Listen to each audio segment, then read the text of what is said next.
Halo semuanya, kali ini kita akan bedah tuntas alur kerja resmi dalam mengelola piutang pajak daerah. Anggap saja ini panduan praktis buat kita semua, langkah demi langkah, berdasarkan peraturan Wali Kota Pontianak, supaya setiap tindakan kita itu efektif dan pastinya sesuai prosedur. Jadi, pertanyaan besar yang begini, gimana sih sebetulnya alur resmi pemerintah saat mengelola piutang pajak? Mulai dari awal banget, pas ngecek kepatuhan, sampai tahap paling akhir, yaitu penghapusan. Yuk, kita telusuri bareng-bareng setiap tahapannya, biar makin paham. Oke, ini dia peta jalan kita.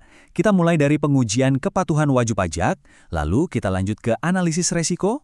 Setelah itu kita bahas rangkaian tindakan penagihan, proses dari penyitaan sampai lelang, dan diakhiri dengan prosedur penghapusan piutang.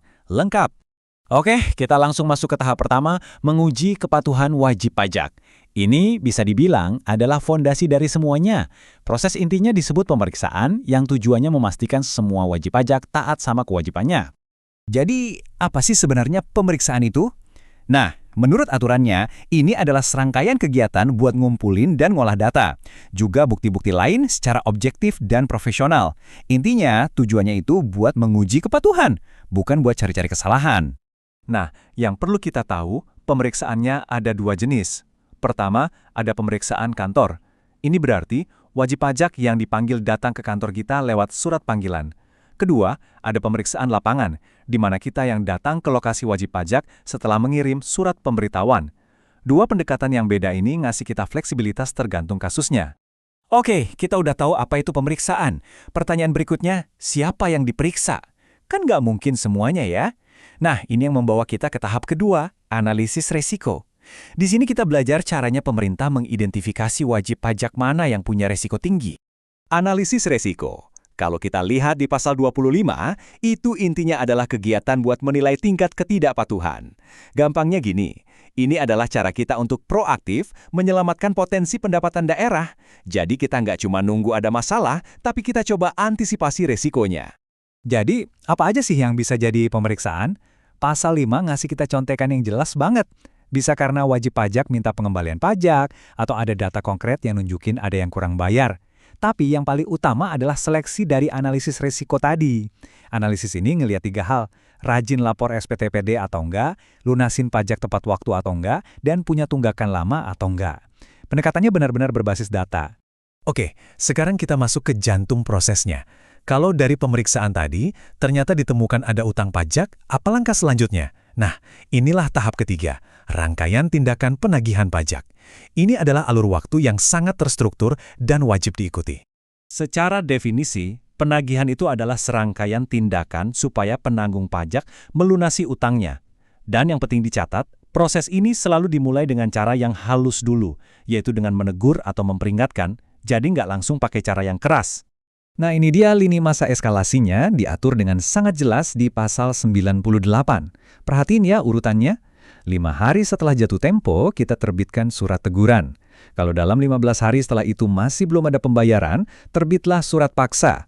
Masih bandel juga, dalam 48 jam kita bisa keluarkan surat perintah melaksanakan penyitaan. 10 hari setelah penyitaan bisa dibuat pengumuman lelang, dan 10 hari setelahnya lelang bisa jalan. Setiap langkah ada jeda waktunya yang pasti.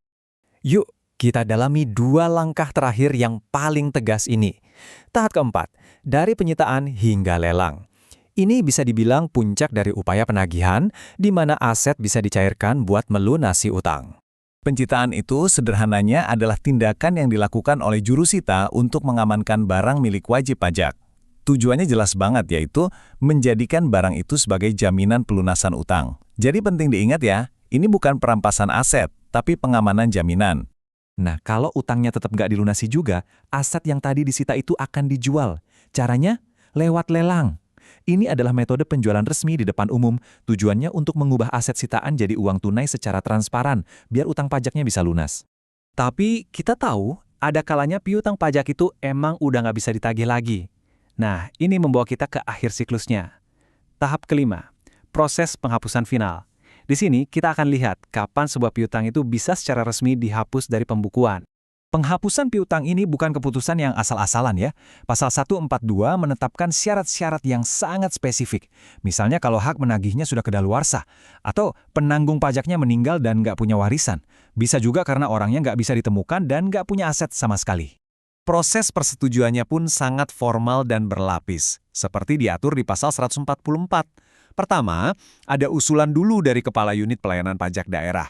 Terus, wali kota bisa minta inspektorat buat nge-review usulan itu.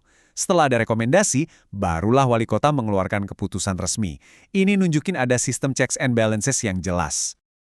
Jadi, poin utamanya dari semua ini adalah prosedur yang jelas dan diatur dengan baik itu jadi kunci. Kunci untuk memastikan proses penagihan berjalan adil dan yang paling penting, menjaga akuntabilitas keuangan kita di pemerintah daerah. Nah, ini membawa kita ke sebuah pertanyaan buat direnungkan. Dengan alur kerja yang sudah sangat terstruktur ini, kira-kira apa sih tantangan praktis yang paling sering kita hadapi di lapangan di setiap tahapannya? Sebuah pertanyaan penting buat refleksi kita bersama. Terima kasih sudah menyimak.